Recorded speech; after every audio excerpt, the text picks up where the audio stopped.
नमस्कार, मैं हूं आपके साथ हर्षिता और आप देख रहे हैं आलोक न्यूज।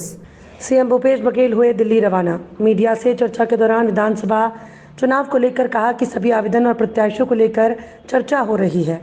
जो सर्वे हुए हैं, ब्लॉक जिला से रिपोर्ट आई है और नेताओं के जो रिकमेंडेशन है सभी के बारे में विचार विमर्श हुआ है। मध्य प्रदेश को लेकर पीसीसी की बैठक चल रही है। बड़े राज्य हैं, तेलंगाना भी बड़ा है, छत्तीसगढ़ छोटा राज्य है तो जल्द ही हो जाएगा। इतिहास में पहली बार पावर कंपनी फायदे में आया है। तिमाही में 274 करोड़ की कमाई की है। इसके लिए ऊर्जा मंत्री टीएस सिंहदेव और पूरी टीम को बधाई।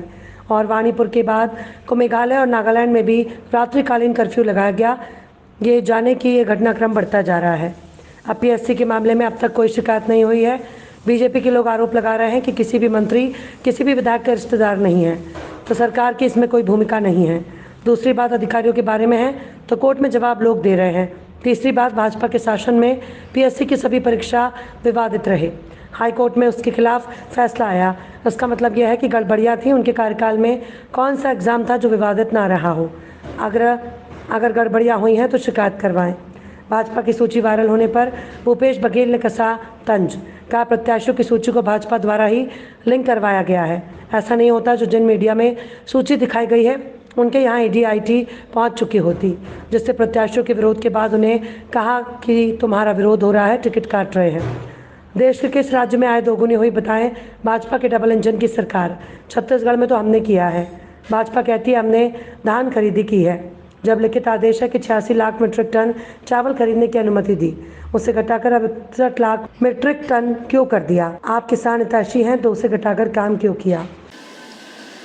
सरकार में बैठे हुए लोगों के रिश्तेदार और अधिकारियों के, मैं दावे के साथ कर रहा हूँ, एक भी मंत्री, एक भी विधायक किसी का रिश्तेदार नहीं है, तो सरकार के इसमें कोई भूमिका नहीं है। दूसरी बात, अधिकारियों के बारे में तो कोर्ट में जवाब वो लोग दे रहे हैं। तीसरी बात, भारतीय जनता पार्टी के शासनकाल में कोई भी पीएससी के एग्ज़ाम जितने भी हुए सारे के सारे विवादित रहे।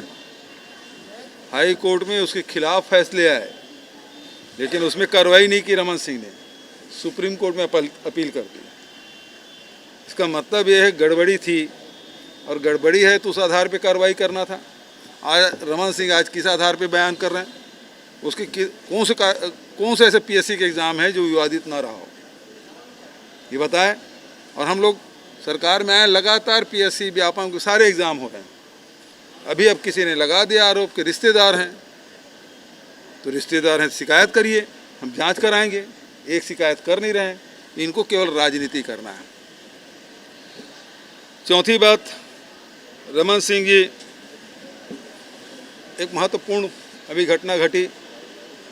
भारतीय जनता पार्टी के लिस्ट लीक हो गया।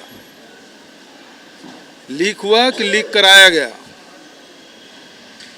महत्वपूर्ण बात यह है, यदि लीक हुआ है, लीक नहीं कराए होते तो अभी तक के जो मीडिया हाउस इसको दिखाए हैं उनके घरों में ईडी आईटी पहुंच चुकी होती। वो लीक कराया गया है ताकि लोगों को ये जिस नाम दे दो, उसके बाद विरोध करा लो, उसके बाद बोलो भाई अब तुम्हारा तो विरोध हो रहा है, तुम्हारा टिकट काट रहे हैं। ये षड्यंत्र भारतीय जनता पार्टी के द्वारा किया गया। लगातार धान के मामले में ये लोग बात करते हैं, तो सबसे पहली बात यह है कि 300 रुपये बोनस क्यों नहीं दिया? 2014 से लेके 15, 16, 17 कांग्रेस वर्किंग कमेटी की बैठक है और उसमें हम लोग सब जा रहे हैं। तो एजेंडा तो हम लोग को पता नहीं है, लेकिन एक हैदराबाद के बाद बहुत जल्दी दूसरी मीटिंग हो रही है। तो मैं समझता हूँ विधानसभा से चुनाव से संबंधित होगा या लोकसभा से संबंधित होगा। एजेंडा हम लोगों को इसके बारे में जानकारी नहीं है।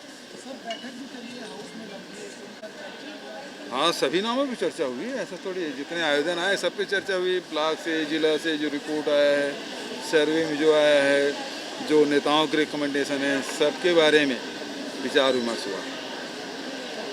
और अब वैसे भी मध्य प्रदेश का सीसी की बैठक चल रही है, बड़े राज्य हैं, तेलंगाना भी बड़ा है, हम लोगों को तो छोटा राज्य जल्दी हो जाएगा।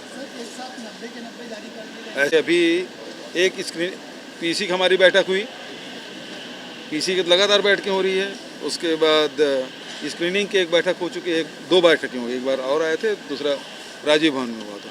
तो स्क्रीनिंग के बाद फिर सीईसी में वो फाइनल होगा। दूसरी बात यह है कि अभी पूरे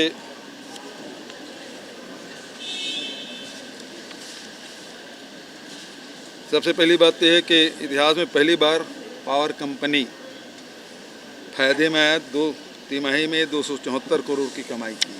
तो इसके लिए विद्युत मंत्री जी बैठे हैं, खड़े हैं आपके साथ, उनको और पूरी टीम को बधाई और शुभकामना।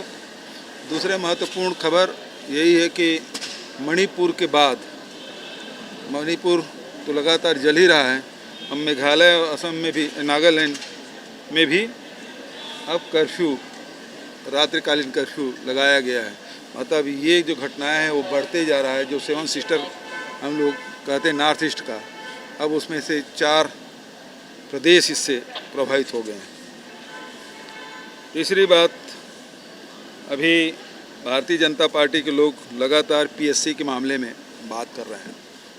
अभी तक कोई आरोप नहीं लगाए हैं, न कोई शिकायत की है। आरोप लगा रहे हैं कि